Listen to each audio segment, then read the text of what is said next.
내가 곧 길이요 진리요 생명이니. 요한복음 14장 1절로 7절. 너희는 마음에 근심하지 말라. 하나님을 믿으니 또 나를 믿으라.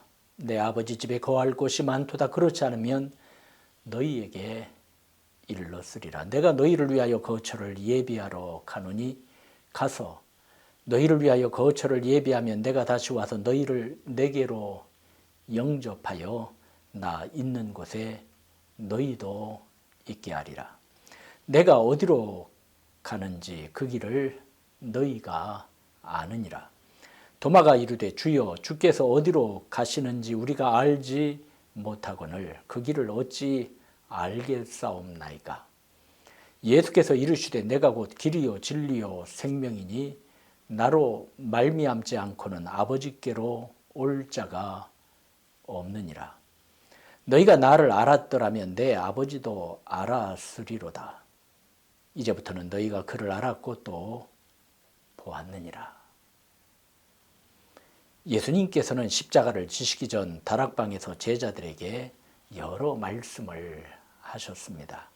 이 이야기가 요한복음 13장에서부터 17장까지 기록되어 있습니다. 이를 다락방 강화라고도 부르고 있습니다. 사랑하는 제자들에게 당부와 위로와 부탁의 말씀이 가득 들어있는 것입니다. 13장에는 십자가와 순환에 대하여 말씀하셨습니다. 13장 21절에 주님은 내가 진실로 진실로 너희에게 이르노니 너희 중 하나가 나를 팔리라고 말씀하셨고, 베드로에게 36절을 보면 내가 가는 곳에 내가 지금은 따라올 수 없으나 후에는 따라오리라. 그리고 38절에는 내가 나를 위하여 내 목숨을 버리겠느냐?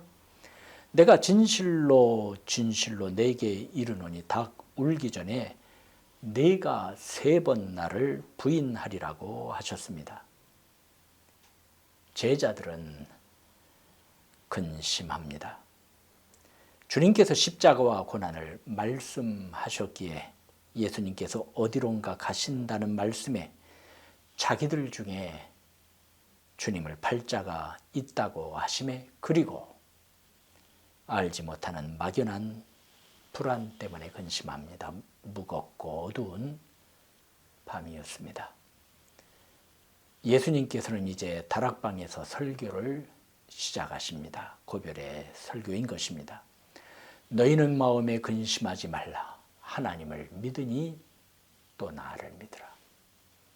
마음의 근심은 우리를 쇠하게 하며 기쁨을 빼앗으며 낙심하게 합니다. 시편 6편 7절에는 내 눈이 근심을 인하여 쇠하며 라고 했으며, 잠언 15장 13절에는 마음의 근심은 심령을 상하게 하느니라고 하였습니다. 근심을 당해낼 장사는 세상에 없습니다. 그래서 예수님은 근심을 이길 수 있는 것을 우리에게 소개하고 있습니다. 하나님을 믿으니 또 나를 믿으라. 주님을 믿는 믿음이 근심을 이긴다는 것이죠. 모든 근심을 이길 수 있는, 타개할 수 있는 것은 이것밖에는 없습니다. 2절로 4절에 주님은 계속 말씀하십니다. 내 아버지 집에 거할 곳이 많도다. 그렇지 않으면 너희에게 일렀으리라. 내가 너희를 위하여 거처를 예비하러 가노니 가서 너희를 위하여 거처를 예비하면 내가 다시 와서 너희를 내게로 영접하여 나 있는 곳에 너희도 있게 하리라. 내가 어디로 가는지 그 길을 너희가 아느니라. 나는 아주 가는 것이 아니라 너희를 위하여 잠시 떠나는 것이다 라고 하신 것입니다. 잠시 떠나는 것도 너희의 유익을 위한 것이라는 말씀이죠. 뿐만이 아닙니다. 예수님은 세상 끝날까지 함께 하시기 위하여 성령님을 보내어 주신다고 약속하셨습니다. 요한복음 14장 16, 17절이지요. 내가 아버지께 구하겠으니 그가 또 다른 보혜사를 너희에게 주사 영원토록 너희와 함께 있게 하리니 그는 진리의 영이라. 세상은 능히 그를 받지 못하나니 이는 그를 보지도 못하고 알지도 못함이라. 그러나 너희는 그를 아나니 그는 너희와 함께 거하시며 또 너희 속에 계시겠습니다. 보혜사, 보호자, 협조자를 보내어 주셔서 끝날까지 함께 하시겠다고 약속하신 것입니다. 주님은 우리를 고아와 같이 버려두지 아니하십니다. 잠시 잠깐 후면 다시 오신다고 하셨습니다. 다시 오시는 그때 예비하신 그 나라에서 주님과 영원히 있게 하신다는 위로와 언약을 주십니다. 3절을 보세요. 가서 너희를 위하여 처소를 예비하면 내가 다시 와서 너희를 내게로 영접하여 나 있는 곳에 너희도 있게 하리라. 이때 도마가 묻습니다. 주여, 주께서 어디로 가시는지 우리가 알지 못하거늘 그 길을 어찌 알겠사옵나이까. 주님은 4절에 내가 어디로 가는지 그 길을 너희가 아느니라고 말씀하셨거든요. 주님은 다시 말씀하십니다. 내가 곧 길이요 진리요 생명이니 나로 말미암지 않고는 아버지께로 올 자가 없느니라. 너희가 나를 알았다면 내 아버지도 알았으리로다. 이제부터는 너희가 그를 알았고 또 보았느니라. 도마의 물음, 주여 어디로 가시는지 우리가 알지 못하거늘 그 길을 어찌 알겠사옵나이까. 이 물음에 대하여 주님은 내가 곧 길이요 진리요 생명이니라고 답하신 것입니다. 열심히 길을 가는 것이 중요한 것이지만은 더 중요한 것이 있습니다. 정말 중요한 것이 있습니다.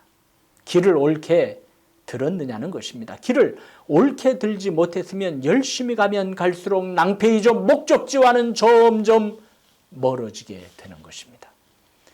인생은 고행이나 수행으로 경험으로 바른 길을 스스로 찾을 수 없습니다. 그래서 하나님께서는 길 되시는 외아들 독생자를 보내어 주셨습니다. 말씀이 육신이 되셔서 진리의 길이요 생명의 길 되시는 예수님께서 인생을 찾아오신 것입니다. 하나님께서는 그 품으로 우리를 들이시기 위하여 길이요 진리요 생명이신 주님을 보내어 주신 것입니다. 그러기에 요한복음 10장 7절로 9절에 주님은 이르시기를 내가 진실로 진실로 너희에게 말하노니 나는 양의 문이라. 나보다 먼저 온 자는 다 절도요 강도니 양들이 듣지 아니하였느니라. 내가 문이니 누구든지 나로 말미암아 들어가면 구원을 받고 또는 들어가며 나오며 꼴을 얻으리라. 이렇게 말씀하셨습니다.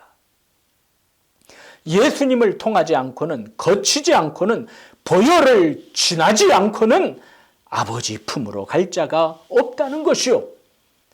주님으로만이 구원을 얻고 양식을 얻을 수 있다는 것입니다.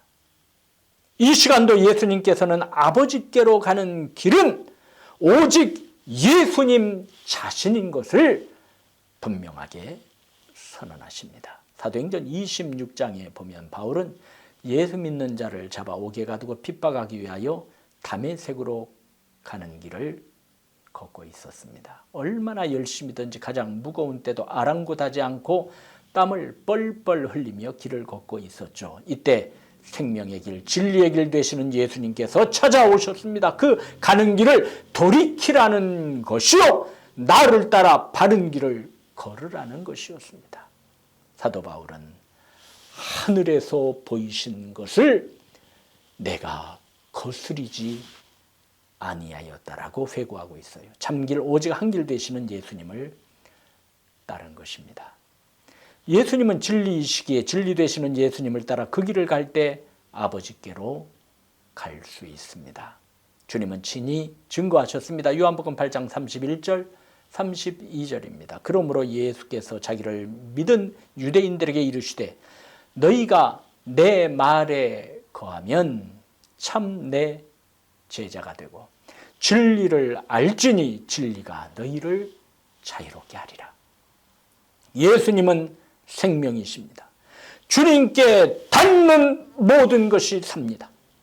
나사로를 살려주셨고 나인이란 성에서 홀로 사는 여인의 아들을 살려주셨고 야이로의 딸을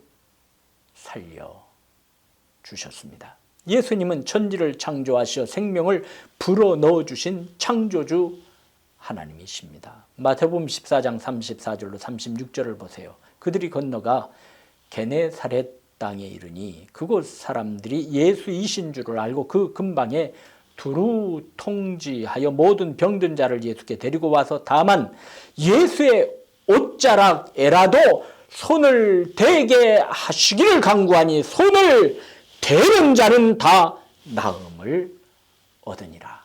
할렐루야. 요한복음 11장 25절 26절을 보세요. 나는 부활이요 생명이 나를 믿는 자는 죽어도 살겠고 무릇 살아서 나를 믿는 자는 영원히 죽지 아니하리니 이것을 내가 믿느냐. 저와 여러분이 길이요 진리요 생명이신 주님과 함께하면 근심이 동행할 수 없습니다. 염려가 그 길을 가로막지를 못합니다. 우리가 오늘만을 생각할 때 주님은 우리의 이후를 생각하시고 우리가 현재만을 생각할 때 주님은 우리의 영원을 생각하사 이끄시는 하나님이십니다. 예수님은 오늘의 우리와 함께 하시고 복되게 하시고 하늘나라의 집을 예비하십니다. 여러분을 길이요 진리요 생명이신 주님의 이름으로 축복합니다.